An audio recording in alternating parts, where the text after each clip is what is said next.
welcome back to our channel. As you can tell, our baby girl Gray is here, right, mommy? Yeah. Are you excited to be here with us? Yeah. Yes. My name is Casey and this is my wife Maria. This is our little family, and we started our YouTube channel really recently, sharing our IVF journey, our infertility journey, and everything that entails, basically. Yes. We want to get a baby now already because we only have one baby, so now we need 9 babies in my Casey's tummy. So what happened is, guys, Gray wants us to have 10 babies in our family. So doing her math, she understands that she is one of the 10 babies, so we still need 9. You know why I'm taking this stuff off? Because we already have a baby and it's me, so now we need 9 babies. Okay, perfect. So this video, we are going to share with you guys the results of the retrieval surgery, PGS tested, why we did it. Okay, so before we get into the actual results, we want to talk about just a couple of procedures that happen in the fertilization process. Once they retrieve the eggs, which will tell you how many we retrieved, they do this process called ICSI. Because we're using frozen sperm, they want to make sure that they thaw the sperm, they select the sperm with the best mobility. They want to see that it looks healthy and strong and it's ready to fertilize. So they pick out that specific sperm and they inject it directly into the egg. Fertilization process begins and the cells start to multiply. And it becomes a little baby. I had to add that part. Retrieval day, we got to get 7 eggs, guys, which we're super excited about. They had originally told us that it was like 1 or 2, so getting 7 was like amazing. We were so excited about that, right, baby? Siete. So from the 7 eggs, basically they have to observe them and they determine which are mature.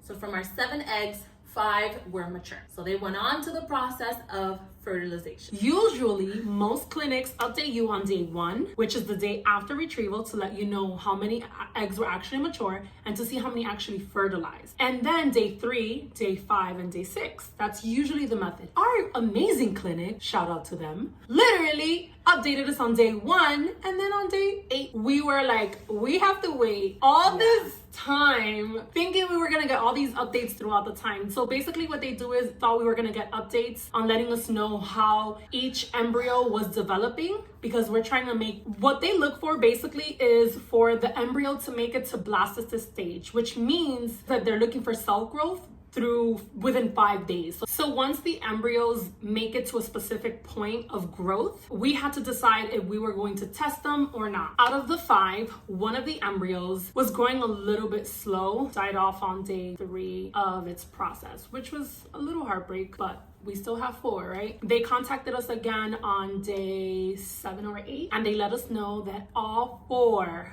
guys, all 4 made it to the blastocyst stage, which I was so thrilled, and I could not believe those numbers, because they usually say you have to kind of cut the numbers by 50%. So if we started off at 7, then we should have been like at 1 if you really start cutting it off. Passed through all of those stages and were actually viable.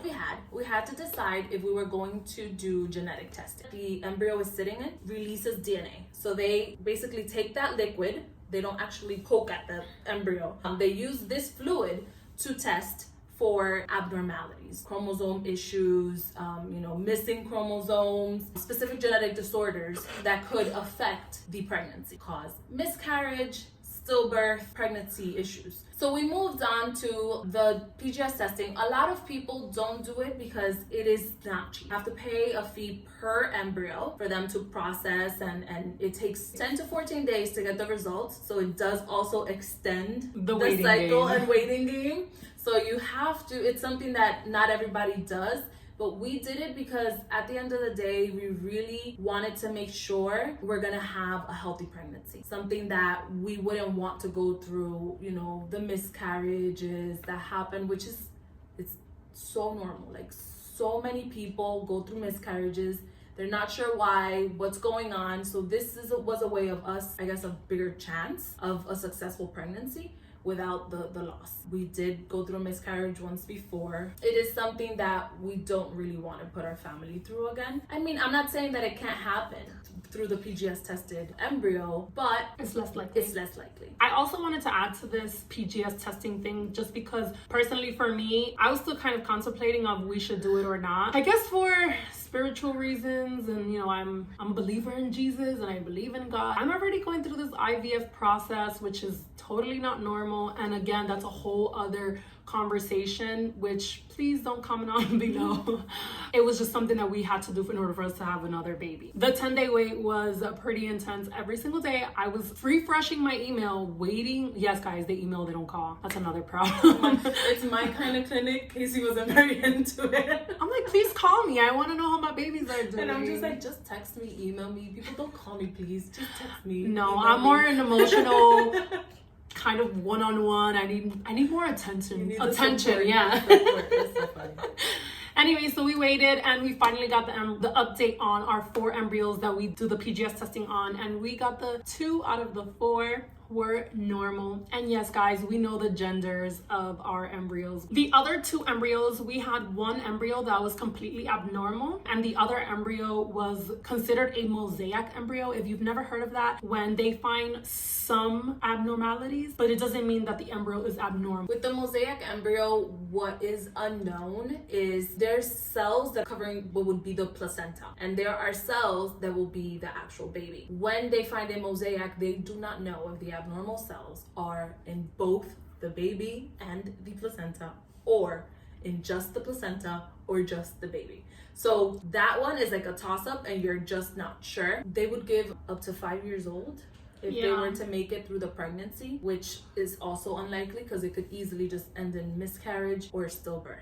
So those were the things that we had to, like, even just knowing that information was kind of freaky, because if this was just us naturally getting pregnant, we would have never known or, you know, had to deal with, I don't know, like those things that you just, some women go through miscarriages and they think sometimes it's their fault. and they think it's their fault, and sometimes it's just because it wasn't going to be a healthy baby. It's sad to say, but sometimes they just wouldn't be able to make it. So that's where, you know, it all just kind of becomes like a tricky conversation to have. Once we received our results, I decided to contact the embryologist just to get more information. I was kind of clueless. I really didn't know what mosaic was. I didn't know what that meant. I didn't know any of those things. So they kind of explained to me, depending on what kind of mosaic, the chromosome that's wrong is the success rate on the embryo. It basically has no chance. It was hard to kind of hear that, just because I was like, do I have any genetic issues? Like, it's just those things that you kind of blame yourself for. But in reality, the embryologist was super clear that it had nothing to do with me. It's the same way that people just go through miscarriages. 1 out of 4 pregnant women go through miscarriage. That's how, like, normal it is. Of course, people don't talk about it and it's not okay, but these are the reasons why somebody would go through a miscarriage. It's a human, you know, not every egg and sperm that meet actually can become a person. And also just the actual chromosomes just matching up to create a human, sometimes it just doesn't align properly, and sometimes it doesn't merge the way that it should, and it doesn't develop the way that it should, and unfortunately it ends in miscarriage and stillbirth. And I had genetic testings done, so again, it was clear that it had nothing to do with me, and I feel like the embryologist had to tell me that, just so I could be able to, like, sleep at night thinking, like, that's true, I fucked up my kids. So yeah guys, I think that, you know, we just wanted to share with you the results from our retrieval. I know we had you guys hanging by a thread there, not sure if we continued with the cycle. So obviously you guys saw it last week, we did continue with the cycle and we did go through retrieval. After all the ordeals, we have 2 healthy frozen babies. They're frozen, guys. They are frozen. And unfortunately, COVID-19 is still with us and we are not sure what our next steps are going to be or how we're going to proceed. So we will keep you guys posted to see if we transferred or not. And guys, it's so cool. We know the gender. I just had to say that. Okay, guys. Thanks for watching. Subscribe channel. Bye.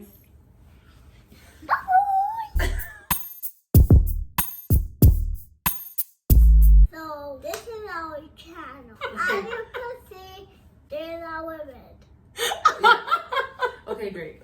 Mommy, I think you have your own YouTube channel. I think you'll be really good at this. What am I saying? So we're normal. So normal thing. We spoke about that. You spoke to an embryologist. You want to talk about that part? And unfortunately,